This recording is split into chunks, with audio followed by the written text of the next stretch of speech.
kita ingin mensyukuri yang pertama adalah Hari Pers Nasional 2020. Yang kedua adalah terbentuknya kepengurusan PWI Kabupaten Probolinggo yang selama sekian tahun, 10 tahunan vakum di Kabupaten Probolinggo.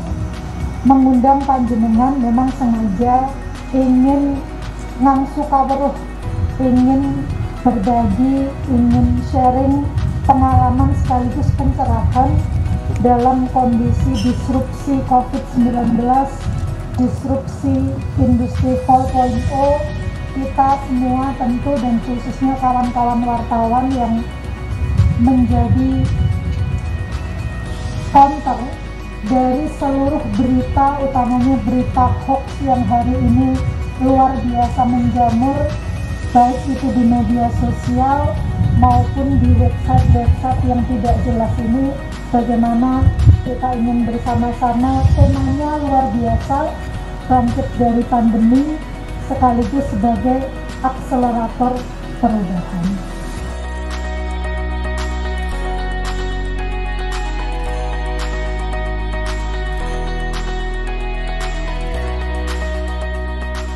Dan kita sebagai jurnalis gitu ya, mempunyai tugas, ya, mempunyai kemampuan juga untuk ikut berperan serta dalam mempercepat penyelesaian proses pandemi ini. Salah satunya bagaimana kita menyampaikan bahwasannya dengan lewat tulisan kita bahwasannya kondisi wisata di Kabupaten Probolinggo itu sudah berjalan, sudah bagus dan lain sebagainya.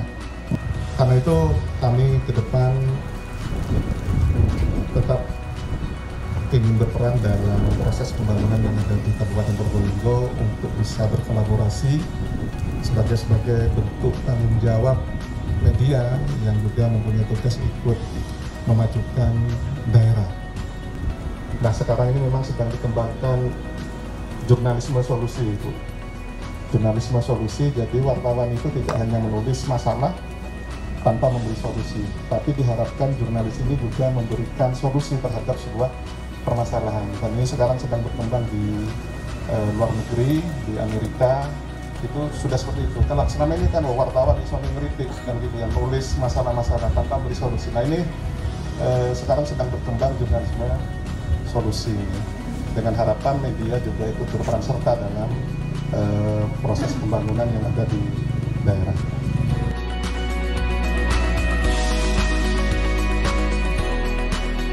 Kata ahli jurnalis, media itu seperti bermain rodeo. Kalau kita bisa naik rodeo dengan bagus, kita akan menang. Tapi kalau kita salah, kita dijatuhkan mereka. Makanya saya, Pak Ajizud mengatakan jurnalisme solutif itu memang luar negeri sudah berkembang. Saya kira nggak usah keluar negeri lah nanti belajarnya.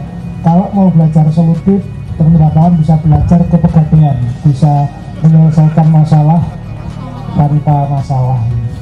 Nah ini kan perkaranya kan menjadi menarik, semua ditujukan kepada haji, tantri, bupati, rakyat sambat, lurah sambat, wartawan sambat, durung nih anggota DPR itu Pak Probolinggo sambat misalnya. Kasihan dah Bu Tandur, karena itu ajakan Ibu Bupati saya kira menjadi menarik. Tadi saya diskusi dengan Mas Yud panjang, saya ditemani Bu Rosaline, ini Direktur Pusdakom yang lama di Amerika dan belajar tentang ini. Amerika itu tidak punya apa-apa teman-teman. Bromo itu luar biasa. Indonesia itu hanya terkenal dua sebenarnya di luar negeri. Dua di satu Bali, dua Bromo. Sudah itu saja. Tidak ada lagi yang melakukan itu. Dan mereka sibuk, ada kabupaten lain yang sibuk bikin produk sampai 100 kali festival tapi menang di brandingnya. Nah sekarang kita balik, Bromo itu luar biasa, luar biasa. Jadi saya cerita ya mungkin tidak jazz Bu, jadi saya mohon wartawan nanti bikin sobat Ambiar atau sobat Bromo, ngundang kerjasama dengan UNER, dengan BKJP Jawa Timur, kita bikin mereka pelan-pelan semacam itu. Karena yang perlu dicatat, permintaan Ibu, wartawan menjadi akselerator perubahan. Tadi kan kalau Kaisar Hirohito mengundang guru untuk membuat perubahan bangkit, dan dia hanya butuh 25 tahun Jepang menjadi raksasa ekonomi. Nah kita punya semuanya tergantung dari SDM-nya. Maka pemuliaan terhadap wartawan itu harus dipahami betul dengan cius. Terus saya, ya saat burungnya Anda merubah, ya Anda harus berubah dulu, karena gitu Mas Yud. Jadi cara berpikirnya itu berpikir dulu. Itulah kenapa di awal 5-7 tahun lalu ada misalnya Good News from Indonesia. Nah mulai sekarang hari ini di dalam HBN kedua ke tahun 2021 ajakan Ibu Tantri, saya kira Good News from Probolinggo harus menjadi penting. Apa yang tidak bagus dari Probolinggo? Bayangkan kalau Bapak Ibu ke Arab kan sepanjang Anda lihat kan hanya pasir dan akik. Anda lihat di Eropa hanya salju. Ada 4 negara besar yang itu hanya Indonesia itu luar biasa. Pertama Kublai Khan, Cina itu zaman Majapahit sudah kesini. Terus di saat Belanda tahun 1596, lalu Jepang merebut, jenderalnya Inggris sampai mati, malah jenderalnya MacArthur di Papua mati. Jenderal untuk merebut Indonesia. Lah kok simbole lola akan bulanan TikTok dan WA, ini bahaya itu. Maka kebangkitan harus kita mulai dari sekarang gitu. Jadi saya tadi diskusi dengan Bu Rosa, Ibu kan di Belanda juga pernah. Belanda itu kecil. Nah kita itu menurut saya terus gak usah memberitakan yang lain, beritakan tentang Probolinggo.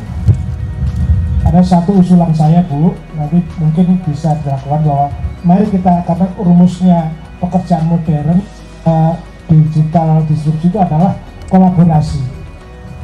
Percuma Anda mengkritik DPR, percuma Anda mengkritik bupati, mungkin dijak ngobrol, kolaborasi, apa solusi yang ditawarkan yang disebut dengan Pak Suyo tadi. Jadi ini yang saya kira jawaban. Coba belajar dari Polres Purworejo dengan Pak Babin, belajar dari daerah ngapak-ngapak. Nah saya usul Bu, nanti kemudian saya diminta Pak Rektor jadi Direktur Pusat Pengembangan Media dan Kehumasan. Ini sedang didukung oleh Fendi Ghazali, Tantowi, Ain Yahya, Pak Isyadi, Pak Dekarwo juga, dan kita sedang bikin platform media baru. Jadi baru Maret dimulai. Nah, kami nanti akan mengkurasi berita. Jadi saya, Pak Suyut, pokoknya ada berita dari Probolinggo yang berbasis pengetahuan kita akan angkat internasional. Jadi ini tadi perjanjian tidak tertulis dengan Pak Suyut, dan saya lakukan itu. Tapi syaratnya satu Pak Suyut, wartawan yuk kudu sinau. Itu penting Bu. Kan kalau di sekolahnya Pak Suyut dulu kan kata-kata sangat, amat, itu kan sudah sesuatu yang beda misalnya. Itu kan begitu. Jadi diduga, kata-kata yang paling aman kan diduga kalau tahunnya. Korban yang bernama Bunga, biasanya gitu, atau Bunga Isa atau Bunga Temi. Nah kita harus mulai kurasi, karena Anda akan ditinggalkan ketika Anda masih menggunakan diksi-diksi sing ngono-ngono ikuai. Karena setiap orang sekarang adalah menjadi produsen informasi. Jadi Anda ini bersaingnya dengan digital. Itulah pada tanggal 20 bulan September tahun 2019, New York Times itu, Jack Boss itu mengatakan dia marah terhadap ponsel, selamat menikmati telepon busuk, karena korannya tutup. Sudah, dia bisa frustasi, dan dia mengalihkan itu. Jadi mari kita move on dulu sebelum kita move on-kan masyarakat. Dan satu kunci penting adalah belajar dari New Zealand, Taiwan itu ya seperti Tantri, presidennya turun, ngejak masyarakat dilakukan. Tapi Bu Tantri menguasai 700.000 orang ya bengkelan gitu. Berarti kalau Pak Hasan datang udah susah juga, nggak bisa pergi-pergi. Maka menurut saya otoritas yang dia diminta Bu Tantri untuk membangkitkan itu adalah otoritas pemuliaan bagi teman-teman. Tinggal nanti diselesaikan secara adat bagaimana proses itu. Nanti teman-teman PWI saya undang ke Surabaya. Jadi benrodok ndelok kutho sithik. Nah, kita sinau bareng. Nanti mungkin beberapa, misalnya kalau menulis tentang COVID, menulis tentang obat dan sebagainya, kami kan punya kedokteran, punya fakultas hukum, jadi mungkin ada jurnalisme berbasis pengetahuan, dan itu akan dikuatkan. Semoga Probolinggo bisa bangkit dari kondisi ini, dan saya berharap sungguh-sungguh teman-teman wartawan adalah menjadi akselerator yang mempercepat perubahan ke arah lebih baik. Terima kasih. Wassalamualaikum warahmatullahi wabarakatuh. Sampai hari ini masyarakat Indonesia itu masih suka membaca berita-berita yang sensasional. Istilah apa? Bad news is good news. Ini yang masih menarik. Sehingga ketika tadi ada konsep media solusi seperti ditawarkan di Amerika atau di negara-negara yang maju, ini kita juga akan kesulitan mendapatkan viewer, mendapatkan pembaca. Padahal kita nggak bisa menghilangkan pembaca, karena tujuan media itu adalah untuk mendapatkan respon. Nah, untuk membangun karakter masyarakat yang seperti ini, yang agak elit cara pandangnya, atau mungkin mencari berita-berita yang agak sifatnya mendidik seperti itu, ada edukasi. Ini yang kami masih sampai hari ini belum menemukan formulasinya. Terima kasih Pak Suko.